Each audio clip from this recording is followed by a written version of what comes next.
L'ail fait partie des aliments les plus sains qui nous sont offerts par la nature.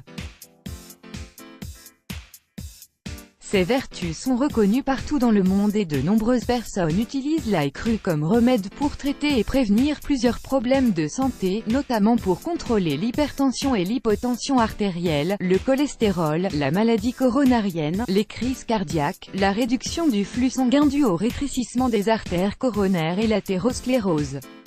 La lysine, composé actif présent en grande quantité dans l'ail, utiliserait le même mécanisme que les médicaments contre l'hypertension artérielle appelés inhibiteurs de l'ECA, enzyme de conversion de l'angiotensine.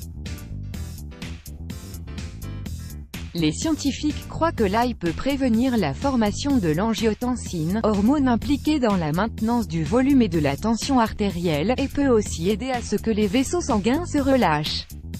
De plus, l'ail est bénéfique pour les personnes souffrant de taux de cholestérol élevés, car il est capable de les contrôler. L'ail, cette plante magique. La bonne nouvelle est que beaucoup de monde aime cette petite plante potagère car elle est bonne dans bien des domaines.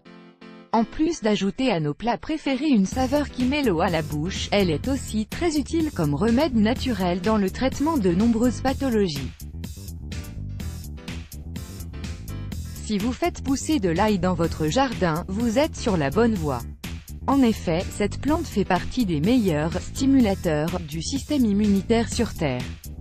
Une étude récente a découvert que les gens qui assurent un apport complémentaire quotidien d'ail peuvent réduire leur probabilité d'attraper un rhume ou la grippe de 63%. De plus, il est efficace pour traiter les infections staphylococciques. De nombreuses personnes fabriquent même leur propre huile d'ail afin d'accélérer le traitement des otites, mais attention, ce n'est pas parce qu'un produit est naturel qu'il est pour autant sans danger. Soyez extrêmement prudent lorsque vous mangez de l'ail et consommez-le avec modération.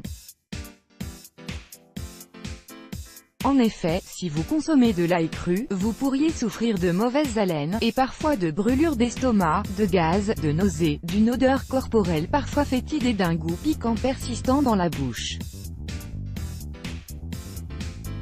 Notez également que ces effets secondaires dépendent de l'équilibre chimique de chaque individu et peuvent donc varier d'une personne à l'autre. Toutefois, si vous faites partie d'une de ces catégories, évitez de consommer de l'ail quelle que soit sa forme. Si vous prenez des médicaments anticoagulants, saviez-vous que l'ail agit comme anticoagulant naturel?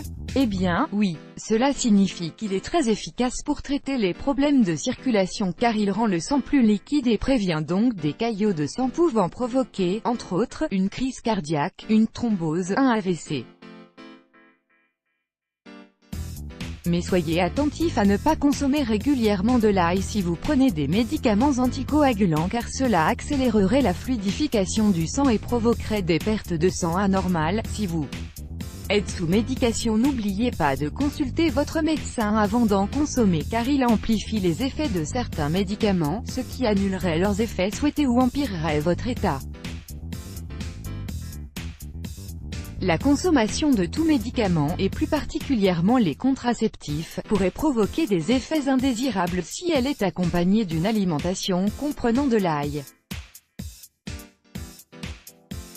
Si vous souffrez de problèmes hépatiques, mieux vaut éviter toute consommation d'ail si vous souffrez de problèmes au niveau du foie. L'ail peut diminuer l'efficacité des médicaments administrés pour guérir les problèmes de foie. Si vous avez l'estomac fragile, manger trop d'ail ou trop d'oignons peut aggraver ou irriter le tractus gastro-intestinal. L'ail peut également provoquer d'autres problèmes gastro-intestinaux si vous en consommez alors que vous prenez des médicaments pour l'estomac. Si vous êtes enceinte en général, l'ail cru ne pose pas de problème aux femmes enceintes s'il est pris en quantité modérée, que ce soit pendant la grossesse ou pendant toute la durée de l'allaitement. Cependant, il n'est pas recommandé en quantité dite thérapeutique. Si vous avez une tension artérielle normale ou basse, si vous souffrez d'hypotension ou si vous avez une tension artérielle normale et que vous mangez de l'ail, vous courez le risque de baisser votre tension encore plus. Consommez-en avec modération, et bien sûr en cas de doute quelconque, n'hésitez jamais à consulter votre médecin. Let's block ADS, why?